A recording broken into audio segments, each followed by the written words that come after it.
Chest trauma की बात करते हैं हम। तो इसके अंदर हम बात करते हैं सबसे पहले कि फास्ट एग्ज़ाम होता है।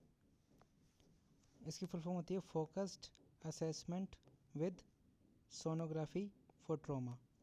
और अगर हम विजुअल्स जोड़ देते हैं न्यूमोथोरेक्स, हीमोथोरेक्स और कार्डियक टेम्पोनेट के लिए, तो ये बन जाता है E FAST, extended FAST. Rib fracture की बात करते हैं तो रिब फ्रैक्चर के अंदर पॉइंट टेंडरनेस देखने को मिलती है। हाँ, सीवियर पेन होता है that can lead to shallow breathing. Pain control करने के लिए ओपियोइड मेडिकेशन दे सकते हैं, इंटरकोस्टल नर्व ब्लॉक दे सकते हैं। कॉम्प्लिकेशन क्या होते हैं रिब फ्रैक्चर के? न्यूमोथोरेक्स हो सकता है, हीमोथोरेक्स हो सकता है, स्प्लेनिक और लीवर लेसरेशन हो सकता है।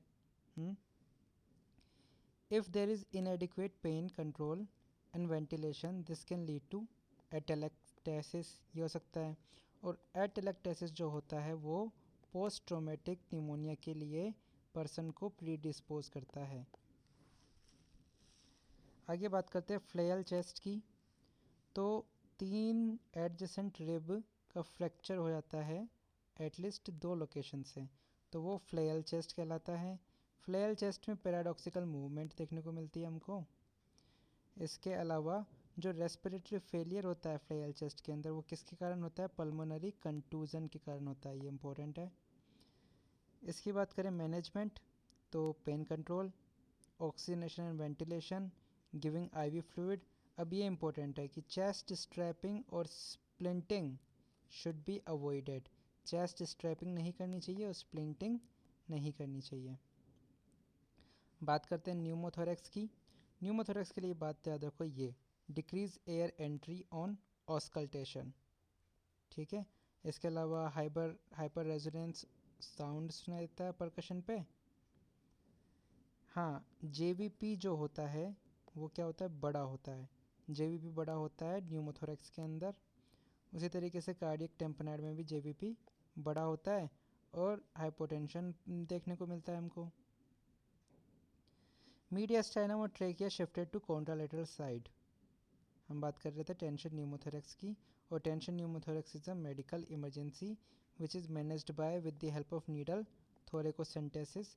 एडल्ट के अंदर ये की जाती है 4th और 5th इंटरकोस्टल स्पेस में, हाँ, with the help of wide board needle. और बच्चों में किया जाता है ये 2nd इंटरकोस्टल स्पेस के अंदर किया जाता है। इसकी एक कॉम्प्लिकेशन होती है सब क्यूटेनियस एम्फाइसीमा। किसकी? टेंशन न्यूमोथोरेक्स की या फिर न्यूमोथोरेक्स की, सब क्यूटेनियस एम्फाइसीमा। अब बात करते हैं हम एक्यूट पेरिकार्डियल टेम्पोनेट की। तो इसके अंदर एक तो याद रखना होता है हमको ये बैक ट्रायड क्या होता है। तो हमें पता है कि जेवीपी बड़ा होता है, हाइपोटेंशन होता है और मफल हार्ट साउंड भी ऐड कर दो तो ये बैक ट्रायड कहलाता है। पल्स की बात करें तो पल्सस पैराडॉक्सस देखने को मिलता है, जो कि कुछ इस तरीके का होता है पल्सस पैराडॉक्सस। पल्सस पैराडॉक्सस क्या होता है? It is characterised by fall in systolic प्रीपी of more than 10 mm of Hg during inspiration.